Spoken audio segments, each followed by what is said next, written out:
Okay, welcome to Course 1, Unit 1, Lesson 4. What is a share? In this lesson, we're going to learn about 5 different lesson objectives. The first lesson objective is what is a share? The second objective is what is shares outstanding? The third is comparing terminology between a whole business and ownership of just one share. The fourth is basic valuation techniques for one share. And the fifth is why is stock investing so lucrative? So, without further ado, let's get the lesson started. Okay, so we have a scenario, and if you're just joining us with this lesson, there's 2 other lessons before this, Lesson 2 and Lesson 3, where we were talking about an owner named Nancy who had an ice cream stand, and we were really trying to understand how she values that business, that small business. And so in this lesson, what we're going to do is something a little bit different. We're still going to use Nancy and her ice cream stand to teach concept of breaking a company down into shares. So in the previous lessons, Nancy was trying to sell her business for $200,000. So let's say she's having a hard time selling her business for $200,000 and now she's wanting to sell it for $100,000. So that ice cream stand that you see right there on the screen, she's trying to sell that business, that small business, for $100,000. And she's really having a lot of problems doing that. And so maybe she's going to break the company down into shares. Okay, so what is a share of stock? So as you can see, I took the picture of the ice cream stand, which was a whole business, which she was valuing at $100,000, and she was trying to sell it with no luck. And what she did is she divided this company up into what we're going to say is 10,000 pieces. So as you see the little squares there, those squares represent that she split that business up into 10,000 different pieces. And one piece of that business, which you can see the little square there, equals $10. And the way I came up with that valuation, that market price that Nancy has, is we simply took the $100,000. She decided to split the business up into 10,000 shares, and therefore, if you take 100,000 divided by 10,000, that's $10 per share. The thing to really take away here is that term shares outstanding is the correct terminology whenever you'd be buying stocks. When you see that, that's how many pieces the company has been divided up into. So you start with a whole business and you just look at the shares outstanding, and that's how many pieces of that business it has been split up into. So if you looked at a company like Apple, they're probably close to 1 billion shares outstanding. And so that's how many pieces that Apple is broken up into. And if you own one share, well, then you own 1/100000th of the company. So let's compare the terminology between a whole business and one share. As you learned in Lesson 2 and 3, and if you haven't seen those lessons, I would recommend that you go back and watch those so this is a little bit more easy for you to understand. But we see the whole business there, and the market price, that terminology, market price, is what Nancy's asking for the business. She wants $100,000 for the business. As we learned in Lesson 2 about the income statement, those 3 documents there, the income statement, the balance sheet, and the cash flow statement, are the 3 documents that a business has that represents its value. And if you can read those 3 documents, then you can understand what it's worth. So on the income statement, the bottom line on the income statement, that physical document, is the net income. And so we found out that for Nancy's business, her net income was $20,000. And that represents her profit. So in 1 year, she has made $20,000 on her business. The balance sheet represents the equity. So if Nancy would end her business, if she would kill her business today, fire her employee, and she would sell everything that she has and pay off all of her debts, what would be left is $7,000. And we determined that that's the equity. And we also talked about how the margin of safety is the difference between the equity and that market price. So let's say you'd buy this business for $100,000, and the next day you have to kill the business because it's not making any money. Well, the only thing you would get out of the business is $7,000. So your margin of safety there is very little. Now, if the business continues to run and to be alive, you can expect to make $20,000 in a year. So that's the terminology there. And if you want a further explanation, like I said, go back to Lesson 2 and 3 to really fully understand that. So when we look at the whole business, all those numbers pretty much make sense. And I'm skipping the cash flow statement because that's something that's taught later on in Course 2.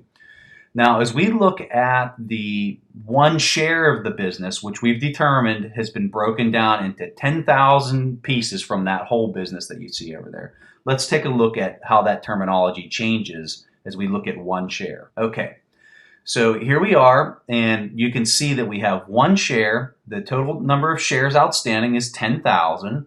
So we know our market price is $10 a share because we just took 100,000 divided by 10,000. The best way to really understand stock investing is to look at one share like it's a miniature business. Like, this might sound crazy, but think of maybe like little miniature people working in that little miniature ice cream stand, and instead of it producing $100,000, it's only worth $10 because it's really small and tiny.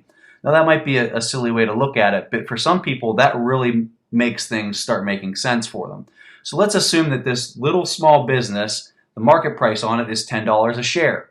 So the earnings for the business, which is the same thing as net income, okay, it's the exact same number, but the only difference is net income is when you're valuing the whole business, and earnings is when you're only valuing one share. It represents the exact same thing, but only for one share. So if you look there, if you take the $20,000 in net income and you would divide it by the 10,000 shares outstanding, you'd be left with $2.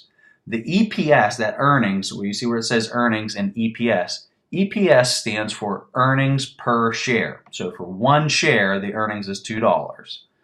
Then for the balance sheet, we saw over there on the whole business, it was $7,000 for the equity.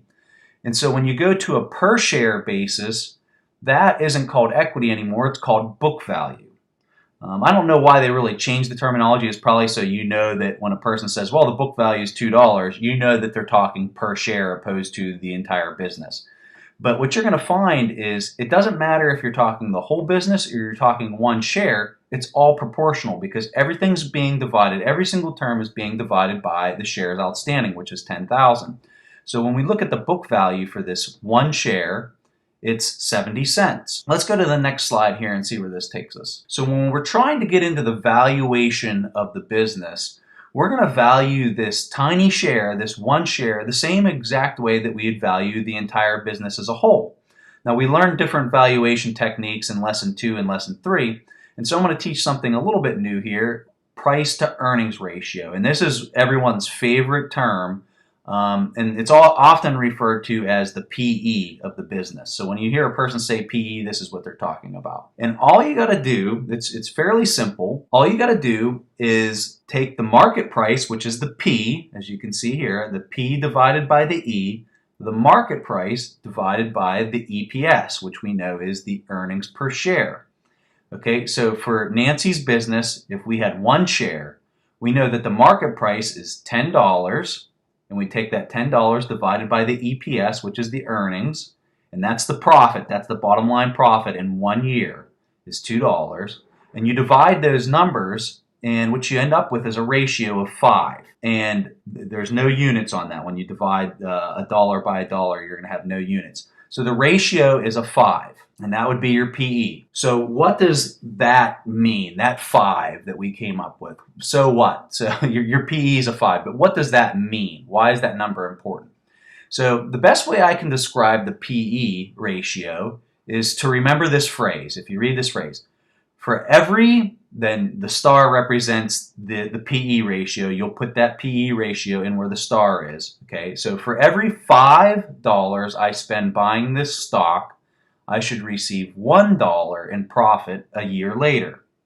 So that's a really powerful a sentence to remember. If that's something you're taking notes, I would definitely write that down because that sentence applies for any company.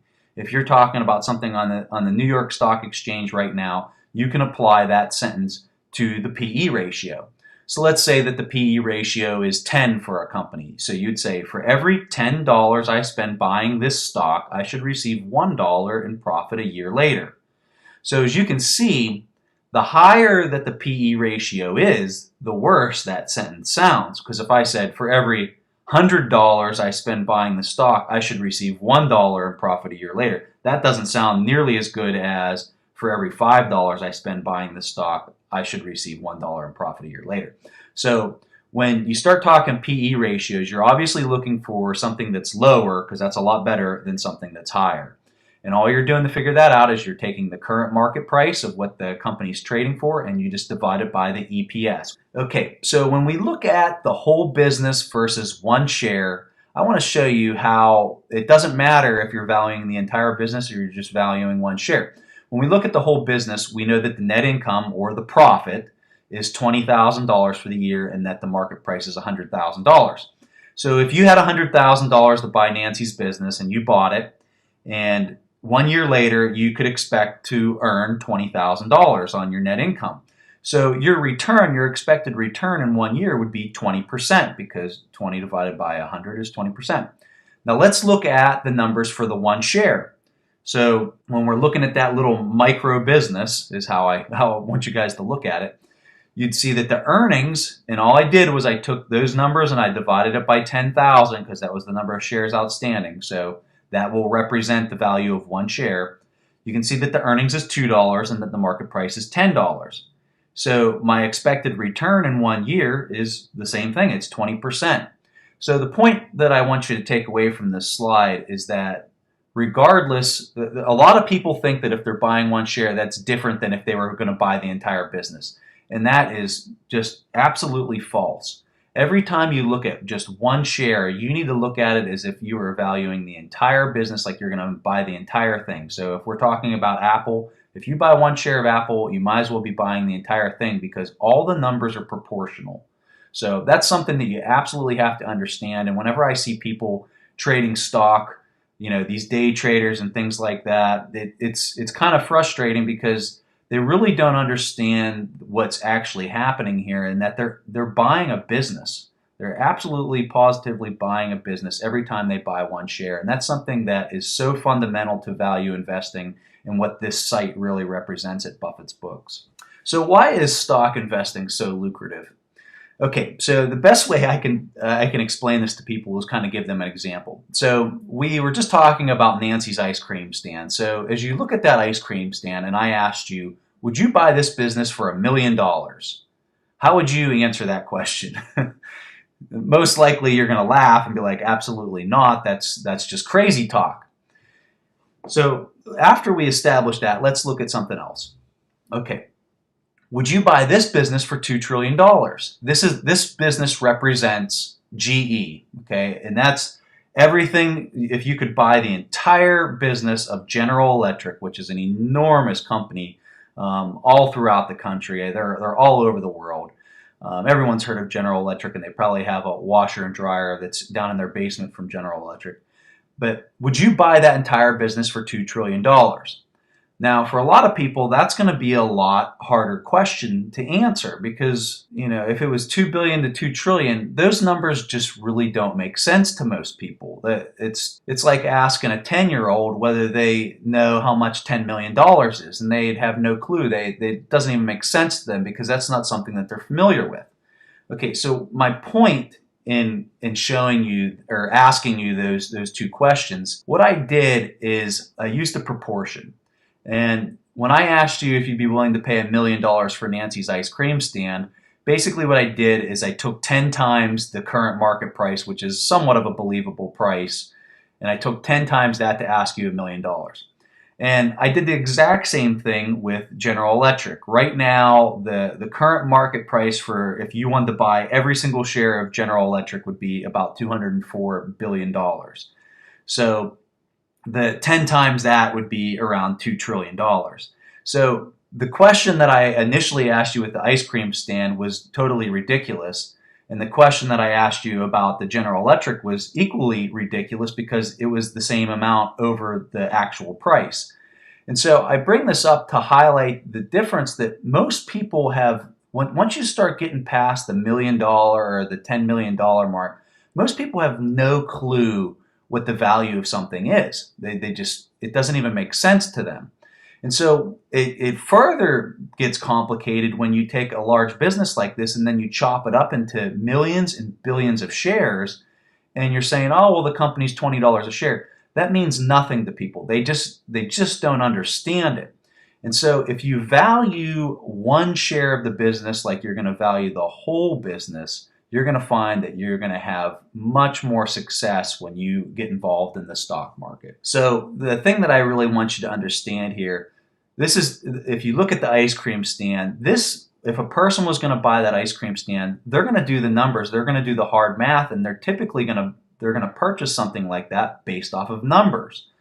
But what you find in the stock market is you have a lot of people who don't know what they're doing. Now let me clarify, there's a lot of people who do know what they're doing in the stock market, but there's a lot of people who don't. And what they do is they trade on emotion opposed to the numbers, because they never fully understand what's actually happening with the numbers, and they have no idea what the value of a company that size actually is. So the thing to really understand here, the reason that stocks are so lucrative is because there's a lot of people that are trading on emotion. They're saying, "Oh, well, I have a General Electric washer down in my basement, and it's really good. I really like it, so I'm going to buy shares of that company." And that's their investment approach, which is, unfortunately, it's kind of scary that people think like that, and they think that they can be successful, and they might be paying 10 times the value of the company, and they have no idea. They have absolutely no idea. So to answer the question, the reason that it's so lucrative is because there's so many traders out there that are moving these market prices, not day to day, but through the years. What you'll see is that some of these prices sometimes are offered to you to buy a company like General Electric at a really cheap price. If you go back into 2008 and 2009, some of the prices that you could buy companies for that literally had no debt were totally insane. It didn't even make sense how people could be trading them as low as they were. And now as we're looking at 2012, when I'm recording this video, things are getting a little bit more expensive and prices are raising, so you're not going to be able to get as good of a deal on some of the companies. So your job is to always calculate the intrinsic value of the business, regardless of how big it is, and then compare that value to the price that it's trading for, and hopefully you'll get a good deal. So that pretty much summarizes the lesson objectives that we wanted to accomplish through this lesson. And I just want to highlight that at the bottom of the lesson 4 webpage, I have a practical exercise where I take people through a real company on the internet and show them all the terminology that we've been learning through the last 4 lessons. So if you want to know where you can find the book value number, or you want to find where you can see what the earnings per share, the EPS, is at, just click on the link below on this lessons page, and I have a practical exercise that I'm going to take you through and kind of show you where all these numbers are at, so it starts making sense for you.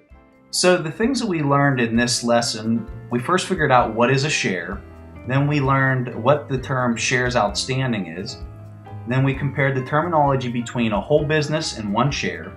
We learned the basic valuation techniques for one share with the price to earnings ratio, and then we learned why stock investing is so lucrative.